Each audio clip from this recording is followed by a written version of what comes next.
Hey there, welcome to day 1746 of What You Up To Now. Sharon Horne-Ellstrom here, documenting the journey, the business journey primarily, as I transition from the brick and mortar corporate world of business to the online world, and then back and forth again.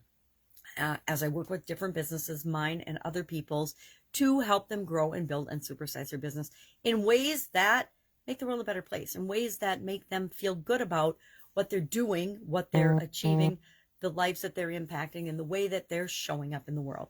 Part of that is we do an annual challenge, and this year's annual challenge is the Be You 365-Day Challenge, to do one thing every day that improves us. I set it up this year and to coincide with a 9-part life framework that I use to kind of add structure and some sense of order in all the chaos that is all of our lives, right? And it's physical, mental, emotional, spiritual, financial, relationships, contribution, confidence, and communication. Those are the 9 areas that I set my goals in, my long-term legacy goals, the things that I'm working toward. And then I break them down into smaller and smaller and smaller pieces so that I know that I can do something every day. And then I take those things that I'm doing every day and I automate them to get the results I want in different milestones along the way to my bigger goals. So I know that automatically I'm doing things to move me toward what I want. And is every day 100% successful? No, right? It's life. It ebbs and flows. We have lessons learned. Failures are little stepping stones. And I, like everybody else, I mess up some days and I fail some days. Some days I don't show up 100% like I wish I was showing up already. And that's part of becoming a better version of myself each and every day. But doesn't mean every day I'm awesome, right? It means some days are better than others, just like all of us, right? Right now we have RSV going through the household. I guess I started it, and there's a little concern that it was COVID, but it's not. It's RSV, which is another whole big thing that's going around in the United States right now anyway. And we are set to travel on Monday, going down to my nephew's wedding, and then I've got a bunch of other travel things associated around that event. So I'm going to be gone probably 3 weeks to a month, I'm thinking. And that means I need to get ready for that. But since we've all been sick this week, and I'm pretty much coming out of it, everybody else is a few days behind me.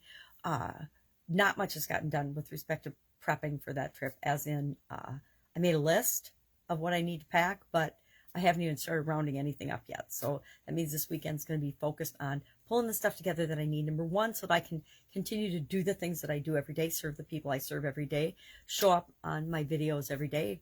Not sure where they're going to be. They won't have this awesome background, though, for a while. We'll be in different locations, different places. And I'll see if I can create some consistency with that. But there's no guarantee, because life is unpredictable. Life is messy. Life is what it is. And it's how we respond and react to it that matters most. And that was the topic of today's annual challenge. We're doing No Nonsense November. I think this is the 3rd time I've done No Nonsense November, where every day in the month of November I share one of the biggest lessons that I've learned in my many years of experience, my many decades here on the planet. And it may or may not be something you can relate to. Maybe you have no challenges with the way you react and respond to things. Me, yesterday proved to me that I still have challenges in that area, and I need to continue to work through becoming a better responder and reactor to things that trigger me, right? And usually those are significant emotional topics, right? If it involves my kids or my grandkids, it's more likely to trigger me than if it involves something in the media or something in the news. Although sometimes those things trigger me too, because I, like everyone else, am human.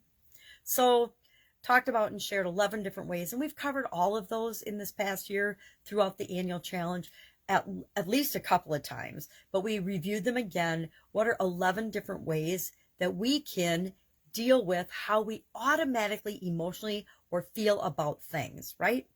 There's many things that happen outside and inside of us that we react and respond to. And most of our reactions and responses are automatic, right? They're triggered. Something happens, triggers a reaction or response from us.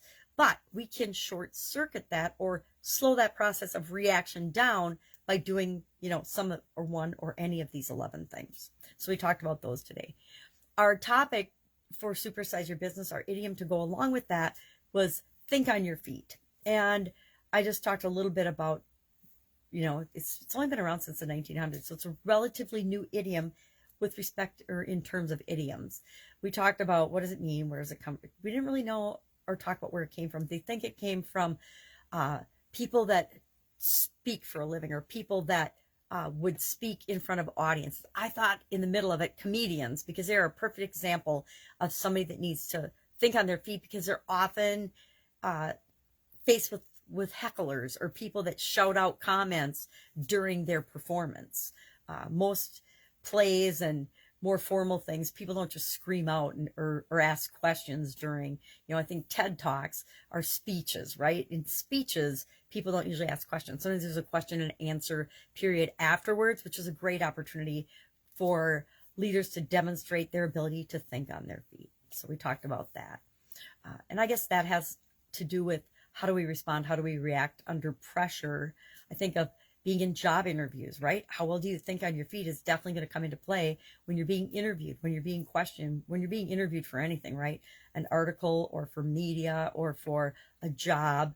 And a lot of us have had opportunities to think on our feet in those situations. Or if we've ever been leaders of anything, our families included, then we have to be able to think on our feet, right? Because things come up, questions come up, and we have to be able to make decisions. We talked about our decision-making muscle, and that by making little decisions, it helps us to make the bigger decisions, the more important decisions, and it helps to improve our ability to think on our feet. If we're good decision makers, that helps us to be able to think on our feet and demonstrate to people that we can lead and can show them and can make choices and decisions given changing circumstances and developments. So I'm going to go off and start packing. If I can help you in any way, ask. Otherwise, I'll be with you tomorrow.